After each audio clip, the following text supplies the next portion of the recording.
Ok, boa noite a todos, boa noite, professor. Nosso grupo formado pelos alunos Beatriz Celeste, Bruna Stephanie, Gilson Avelino, Mariana Teixeira e Vitória Pires. Nosso grupo vai falar sobre o artigo que analisou o impacto da pandemia nas finanças de uma operadora de plano de saúde. Pode passar o slide. Nosso estudo foi baseado em um artigo que foi apresentado na aula, um artigo que tinha o seguinte tema, né, o impacto da pandemia nas finanças de uma operadora de plano de saúde, um estudo de caso. Esse artigo é da autora Clara Larissa Pinto de Araújo. Ela fez esse artigo como monografia apresentada no seu processo avaliativo de defesa de trabalho e conclusão de curso em Ciências Contábeis do Departamento de Ciências Contábeis da Universidade Federal do Rio Grande do Norte. O estudo foi feito no ano de 2020. Bom, como objetivo ela tinha, né, esse artigo, era analisar os impactos econômicos e financeiros que esta operadora sentiria, né, com a pandemia. Se sentiu algum impacto, se foi positivo, se foi negativo. Esta operadora, ela trabalha na modalidade autogestão de pequeno porte e fica localizada lá na região Nordeste. A questão de autogestão, até procurei um outro artigo para conceituar, segundo Rosa, 2015, autogestão é uma modalidade de administração de plano de saúde pela qual a própria empresa ou outro tipo de organização institui e administra sem finalidade lucrativa. Então, é uma empresa que tem um plano de saúde para os funcionários da empresa, ela mesma administra, então não tem finalidade lucrativa, né? A ideia é que ela se pague, que ela consiga suprir a necessidade aí dos seus associados, dos seus conveniados. Então, por isso, modalidade de autogestão é isso, ela é autossuficiente, é diferente de uma outra, que é a empresa com fins lucrativos. O período analisado neste estudo foi o primeiro semestre de 2019, isso dividido em duas partes, primeiro trimestre, segundo trimestre, e analisado o primeiro semestre de 2020, da mesma forma, dividido em duas partes, primeiro trimestre, segundo trimestre. Todos sabem, né, isso não é novidade para ninguém, o ano de 2020 foi marcado pelo começo da pandemia, né, precisamente março de 2020, e isso a gente vai ver a diferença também no estudo, que foi a partir do segundo trimestre de 2020, que começaram os cuidados especiais, né, as medidas de isolamento, precisamente aí, em 11 de março de 2020, foi que a Organização Mundial de Saúde declarou a pandemia de Covid-19 e enrijeceu as medidas de isolamento, então, coibindo circulação de pessoas, e isso gerou grande transtorno, e a gente vai entender o que esse transtorno, né, o que essas medidas de isolamento causaram com as finanças dessa empresa. A operadora de plano de assistência à saúde fica na região Nordeste, como nós falamos, ela atua, tem um tipo de plano coletivo por adesão. Pode passar. Bom, a gente tinha vários indicadores. Áudio. Oi, tá me ouvindo? Agora dá. Ah, tá. Então, nós tínhamos... Pode avisar sempre que tiver algum problema, tá, Beatriz? Dentro do artigo foram apresentados alguns outros demonstrativos financeiros, como o balanço patrimonial da empresa, DRE, só que são muitos detalhes que não interferem, né, diretamente no resultado final, que é o que nós buscamos aqui no estudo, né? Eu vou até tirar aqui, Beatriz. Ficou melhor agora? Ficou. Então, os indicadores que a gente vai analisar aqui nesse trabalho são os seguintes apresentados aí. MLL, que é a margem de lucro líquida, o ROI, que é o retorno sobre o patrimônio líquido, ROA, que é o retorno sobre ativos, o LC, que é a liquidez corrente, CT, capital de terceiros e próprios, né, CT e CP, e também EG, que é endividamento geral. Então, a escolha dos indicadores deu-se por serem os mais utilizados aí em trabalhos dessa área. Por conta disso, a autora escolheu esses indicadores para levantar se houve um saldo positivo ou negativo neste período. Bom, aí estão apresentadas as receitas no período, né, receitas financeiras. Então, a receita aí no primeiro trimestre de 2019 era de 14.153.000, o que caiu no segundo trimestre. O artigo fala que o segundo trimestre sempre cai um pouco por conta de inadimplência e outros fatores, né? Então, as pessoas deixam de pagar no segundo trimestre. E isso é comum, segundo o que o artigo levantou. Já no primeiro trimestre de 2020, houve um aumento das receitas, né? E caiu um pouco as receitas no segundo trimestre, aquela mesma situação, né? Então, sempre o primeiro trimestre tem um número maior de receita do que o segundo trimestre. Muitas pessoas procuram, né, por conta de férias, muitas pessoas viajando também, então querem estar em dias com as receitas de plano de saúde para poder viajar com segurança. Pode passar aí, vamos ver a questão de despesas também, que aqui é um ponto importante, ó. E aqui está boa parte da chave do que esse artigo explicou. Então, as despesas, primeiro trimestre de 2019, 11 milhões e 800, o que subiu no segundo trimestre de 2019, né? Eu não lembro o que aconteceu nessa época, mas enfim, é que no primeiro trimestre as pessoas não procuram, né? Não procuram um plano de saúde para fazer consulta, ninguém marca exames ali, ou cirurgias para janeiro, para fevereiro. O pessoal geralmente está de férias, né? Então o pessoal costuma não procurar tanto a saúde, os casos eletivos. Já no segundo trimestre, a partir de março, ali, o pessoal tem uma procura maior, é onde a despesa da seguradora aumenta, né? Então, quando as pessoas procuram mais esses atendimentos eletivos, é onde ela tem mais despesa para pagar exames, consultas e tudo mais. E aí, no primeiro trimestre de 2020, 12 milhões 433 milhões, é comum, porque provavelmente aumentou o número de associados. E aí que vem a chave da questão. No segundo trimestre de 2020, ela tem uma queda acentuada para 10 milhões, inclusive menor do que o primeiro trimestre de 2019. E no segundo trimestre de 2020 foi quando explodiu a pandemia, né? Foi quando a OMS decretou aí medidas de isolamento, enfim. Então, caiu bastante a despesa. Ao mesmo tempo que aumentou a receita, caiu a despesa. Então, aí a gente vai ver, já vê de imediato, né, que as seguradoras, no caso essa daí, teve um salto de liquidez, né, aliás, de resultado líquido, que é o próximo slide, pode passar aí, o detalhe que a gente colocou aqui de resultado líquido. Então, primeiro trimestre de 2019, 2 milhões 348, o que caiu bastante no segundo trimestre de 2019, porque a despesa aumentou, enfim, o pessoal teve menos receita. Então, um resultado líquido aí de 733 mil. Já no primeiro trimestre de 2020, a receita 2.836, né, o resultado líquido. E o segundo trimestre de 2020, olha para onde vai o resultado líquido, né, o que sobrou aí para essa seguradora, 4 milhões 460 mil. Então, um grande salto financeiro de resultado líquido no segundo trimestre. Pode pular. E para entender um pouquinho de como isso foi alcançado, a gente vai ver agora cada um desses indicadores, né? Uma colega agora vai falar sobre a margem de lucro líquida. A Beatriz vai explicar esses indicadores. Boa noite, eu vou falar um pouquinho da margem de lucro líquida. Para entender melhor, é só pensar que o lucro ele é a diferença entre o faturamento que é obtido, né, das vendas ou produto ou serviço prestado. E a margem de lucro, ele é um percentual, né, em relação ao lucro bruto e a receita total. E esse tipo de índice, ele é assim, quanto mais alto ele for, melhor a empresa está tendo o desempenho, no caso, a operadora.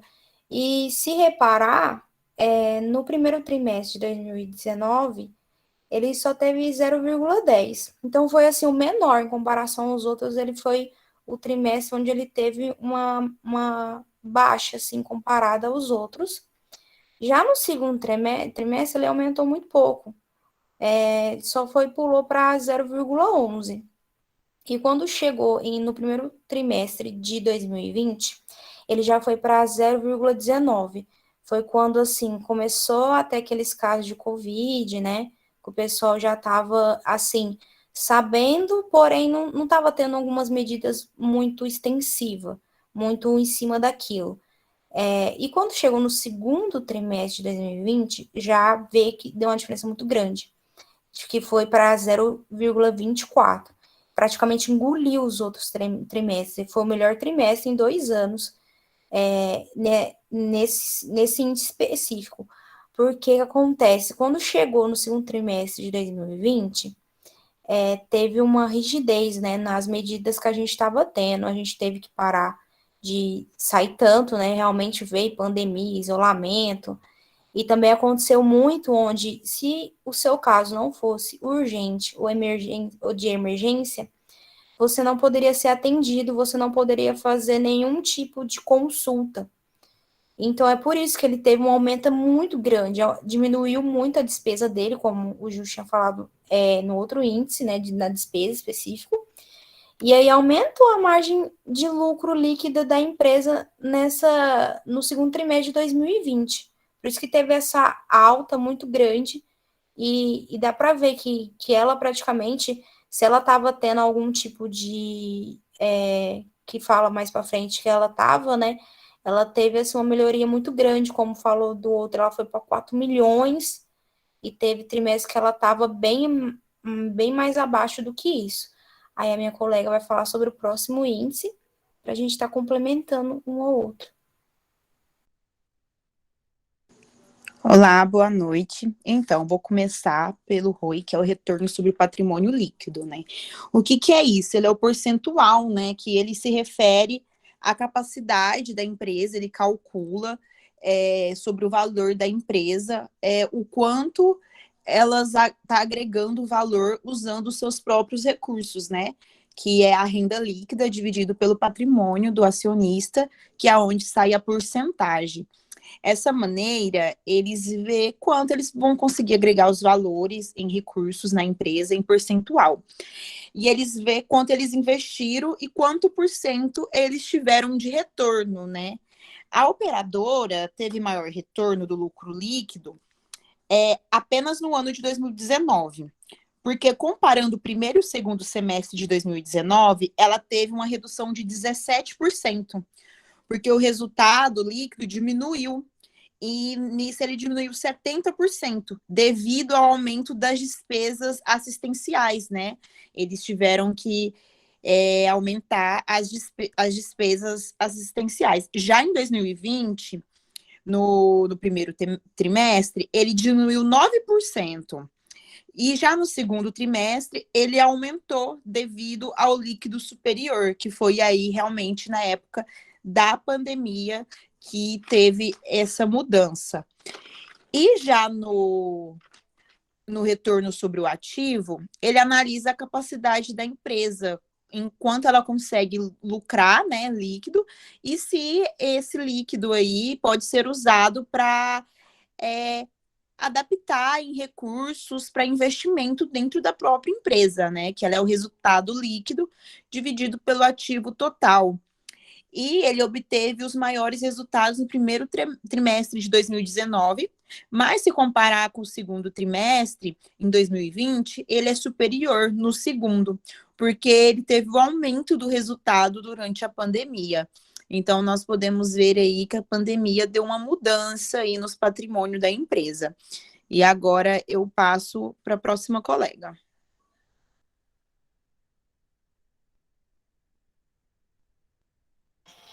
Boa noite, pessoal. Eu vou falar sobre o indicador de liquidez corrente.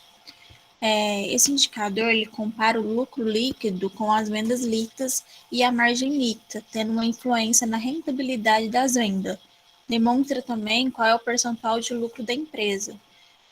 Comparado ao estudo de caso, dá para observar que o operador apresentava baixa liquidez, falta de lucratividade devido a déficit e acúmulo e alta participação de terceiros no financiamento das operações durante o período de 2015 a 2017. Já em 2018, a situação é revertida. A lucratividade da empresa houve uma diminuição de participação de terceiro no financiamento e melhoria na capacidade de pagamento.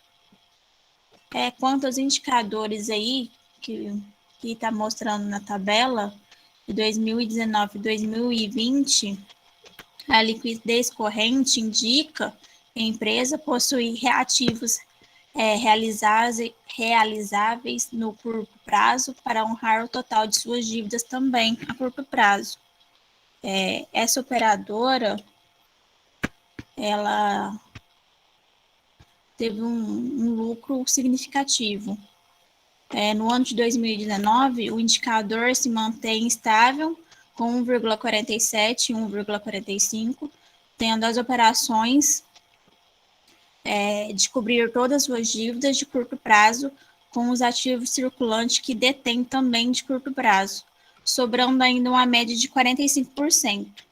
Já no trimestre do ano de 2020, o resultado aumentou 1,63, sendo possível cobrir o passivo circulante, gerando uma sobra de 63%. Já no segundo trimestre do mesmo ano, o ativo circulante com 2,02 cobre tudo as duas vezes mais o passivo circulante.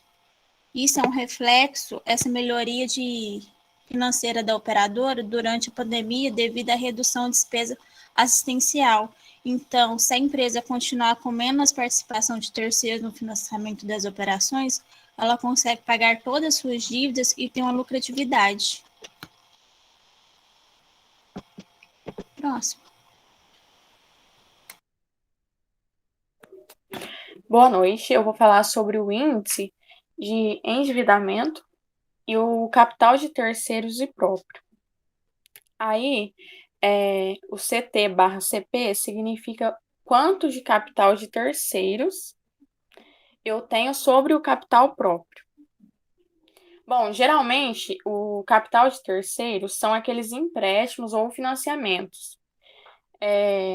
Ou seja, são recursos externos à organização, que não provém dela. E ele possui um fluxo mais estável, quando a empresa quer fazer uma injeção de dinheiro. Porque independentemente da performance que ela obtiver, o empresário vai se manter longe das variações.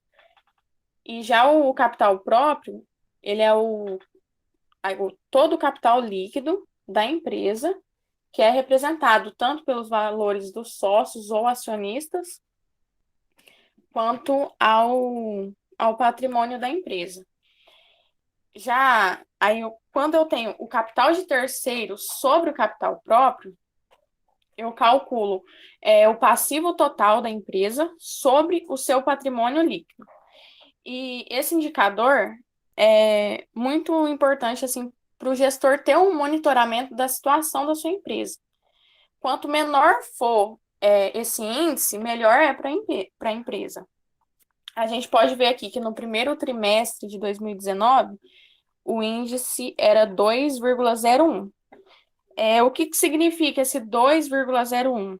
Significa que a cada R$1 de capital próprio investido, foi levantado aproximadamente R$2 de dívidas. Ou seja, não era uma situação muito boa para essa prestadora de serviço.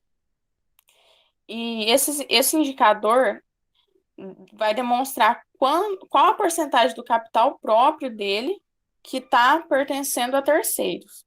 Aí a gente pode analisar que houve uma queda comparando o ano de 2019 para 2020, o que é uma melhora significativa, porque significa que a empresa está dependendo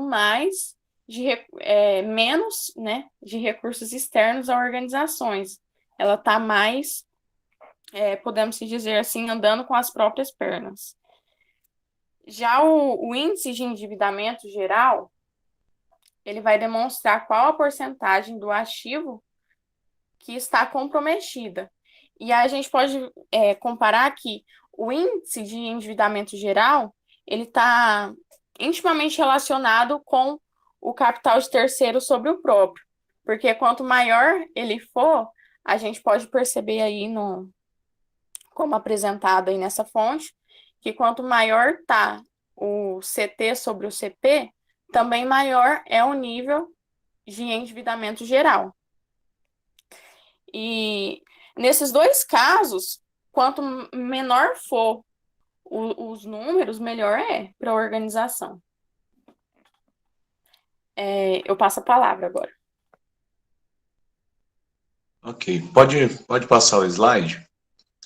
A gente vai mostrar agora todos os indicadores que foram calculados, explicados aqui, né? E tem um ali que a gente não falou sobre ele, que eu vou falar agora, que é a sinistralidade. até deixei por último, né, porque ele vai mostrar realmente, ele é o que mostra o porquê que essas empresas, não só essa, mas várias outras empresas, pode passar aí, porque elas tiveram lucros, especificamente aí nesse período avaliado, que é o segundo trimestre de 2020. A sinistralidade, ela é um indicador específico, né, de operadores de plano de saúde, que ela mostra o quanto essa operadora de plano de saúde ela gastou atendendo o cliente, né, atendendo aí o assegurado. Então, quando eu tenho um seguro, quando eu tenho um plano de saúde e eu utilizo ele, eu estou usando de um sinistro. Então, isso é a sinistralidade. Qual é o grau de utilização que teve essa empresa no período avaliado? E segundo a Agência Nacional de Saúde Suplementar, a ANS, o máximo ali que as empresas devem ter, isso de segurança, é 75%. Então, a gente vê que no primeiro trimestre de 2019, ela estava dentro da média segura, 75% de sinistralidade, ou seja, ela estava atendendo, né, o seu associado com 70%, 75% daquilo que ela recebia. No segundo trimestre de 2019, ela recebeu menos, a gente viu lá, né, vocês podem ver aí que os retornos, o lucro dela foi menor e ela acabou gastando mais. As pessoas procuraram mais. Então, ela acabou gastando aí, tendo um índice de sinistralidade de 89%, passando a margem segura, né? Já no primeiro trimestre de 2020, normalizou, ela voltou para 74%. E no segundo trimestre de 2020, que é onde o lucro foi apresentado, ela teve apenas 61% de sinistralidade, ou seja, 61% do que foi procurado, né, de associados para atendimentos, ou seja, o atendimento diminuiu.